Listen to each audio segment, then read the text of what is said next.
Bismillahirrahmanirrahim. Assalamu alaikum, dear students. I hope you will be fine. Class 5.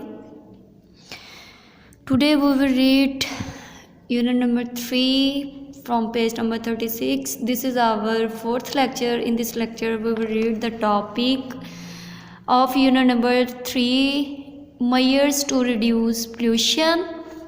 So let's start the lecture. Open your books from page number 36. Measures to reduce the pollution. आलूदगी को कम करने के लिए solutions या फिर measures क्या होती है, पैमाइश होती है बेसिकली कि हम आलूदगी को कैसे कम कर सकते हैं। ठीक है बेटा, following steps can be taken to reduce pollution. That जेल स्टेप्स को फॉलो करके हम क्या कर सकते हैं, पोल्यूशन को रिड्यूस कर सकते हैं। ठीक है, factories and industry should be shifted away from the cities. क्या करें हम, फैक्ट्रीज़ जो बनाते हैं और जो इंडस्ट्री होती है, इंडस्ट्री फैक्ट्रियाँ वगैरह, जैसे यहाँ पे ये एग्जॉस्ट ट्रीटमेंट प्लांट बनाया हुआ है।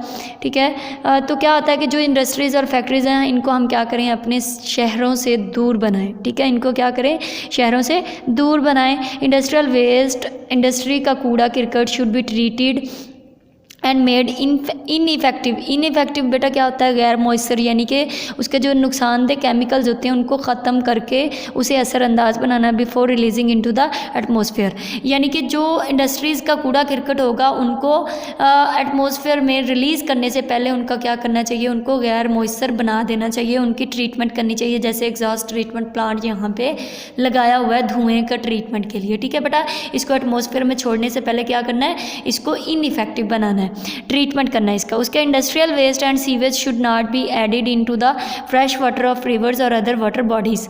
ठीक है, इंडस्ट्रियल वेस्ट एंड सीवेज यानी कि इंडस्ट्रियों का जो वेस्ट होगा, वेस्ट मटेरियल यानी कि कूड़ा करकट जो होगा, और उसके अलावा जो गंदा पानी होगा इंडस्ट्रीज़ का, सीवेज का, ठीक है, उसको क्या करना है, हमने ऐड नहीं करना fresh water of the reverse या फिर और अदर वाटर बॉडीज़ में, उसको हम वाटर बॉडीज़ में ना ऐड करें। ठीक है, सीवेज ट्रीटमेंट प्लांट, उसके लिए क्या है, सीवेज ट्रीटमेंट प्लांट लगाएं और उसको ट्रीटमेंट करने के बाद उसको रिवर के अंदर और अदर फ्रेश वाटर बॉडीज़ के अंदर शामिल करना चाहिए। उसके बाद है domestic rubbish and other solid waste should not be thrown into streets और ओपन प्लेसेस। घरेलू कूड़ा करकट और दूसरा ठोस नकारा मादे जो होते हैं आपके, उनको गलियों में और सड़कों के ऊपर या खुली जगहों के ऊपर नहीं फेंकना चाहिए। They must be disposed of properly, इन्हें मुनासिब तरीके से ज़ाया करना चाहिए। Measures should be taken reduce the number of vehicles on roads, यानी कि गाड़ियों का इस्तेमाल जो है वो रोड्स के ऊपर, सड़कों के ऊपर गाड़ियों का इस्तेमाल कम कर देना चाहिए। Recycle the plastic waste, cans, bottles and shopping bags. ठीक है, ये जो आप प्लास्टिक की चीज़ें इस्तेमाल करते हैं इनको क्या करें बेटा, रिसाइकल करवाएं। ठीक है, इनको क्या करना चाहिए, रिसाइकल। उनमें कौन कौन सी चीज़ें, cans, bottles and shopping bags. ठीक है, उसके बाद शॉपिंग बैग्स कौन से होते हैं बेटा, जो शॉपर वगैरह होती हैं। ठीक है, उसके बाद है रिड्यूस कटिंग ऑफ ट्रीज़, यानी कि दरख्तों की कटिंग को, दरख्तों के काटने के अमल को कम करना चाहिए। And forest as they absorb carbon dioxide and other air pollutants and reduce air pollution.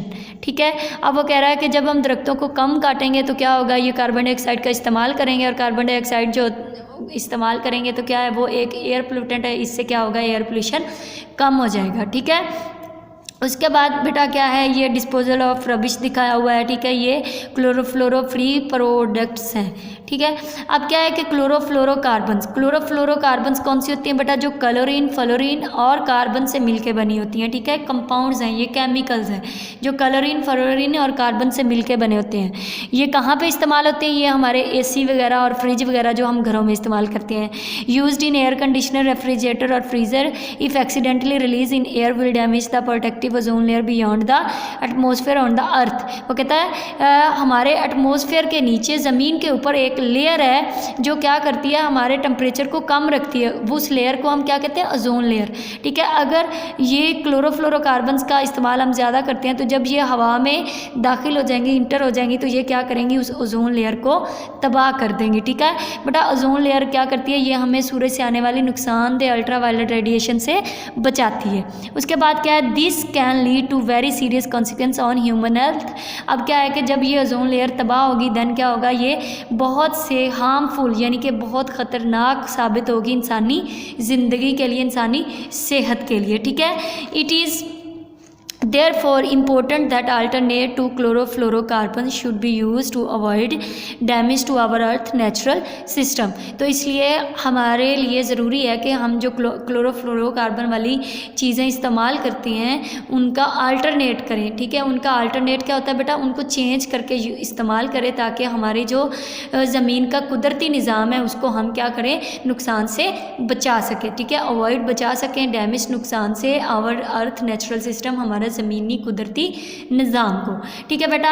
तो इसके लिए अब हमने इस टॉपिक में क्या क्या पढ़ा है कि सबसे पहले तो हम फैक्ट्रीज़ वगैरह को शहरों से दूर बनाएं, दूसरा हम फैक्ट्रीज़ का कूड़ा करकट जो फेंकते हैं उसको इनइफेक्टिव बनाएं, तीसरा क्या है कि हम जो वाटर वगैरह होता है इंडस्ट्रीज़ का उसको रिवर्स वगैरह में बगैर ट्रीटमेंट के नहीं फेंके, चौथा क्या है कि डोमेस्टिक जो हमारा रबिश है और उसके बाद जो सॉलिड वेस्ट है इसको खुली जगहों पर ना फेंकें, और तीसरा क्या था कि हम गाड़ियों का इस्तेमाल कम करें, प्लास्टिक बैग्स को रिसाइकल करें यानी कि दोबारा उनको बार बार इस्तेमाल करें, और उसके बाद दरख्तों को कम काटें, और उसके बाद क्लोरोफ्लोरोकार्बन्स वाली जो चीज़ें हैं उनका क्या करें, उनको क्लोरोफ्लोरो फ्री प्रोडक्ट्स से इस्तेमाल करें, ठीक है। यानी कि उनको हमारे जो कुदरती ज़मीनी निज़ाम है उसको नुकसान देने से बचाने के लिए हमें क्लोरोफ्लोरो का अल्टरनेट इस्तेमाल करना चाहिए, ठीक है बेटा। इस तरह से आपका ये टॉपिक कंप्लीट हुआ। आई होप कि आपको समझ आ गई होगी। अगर आपको समझ नहीं आती तो आप हमें व्हाट्सएप पे कांटेक्ट कर सकते हैं। Wish you best of luck for your next lecture. अल्लाह हाफिज़।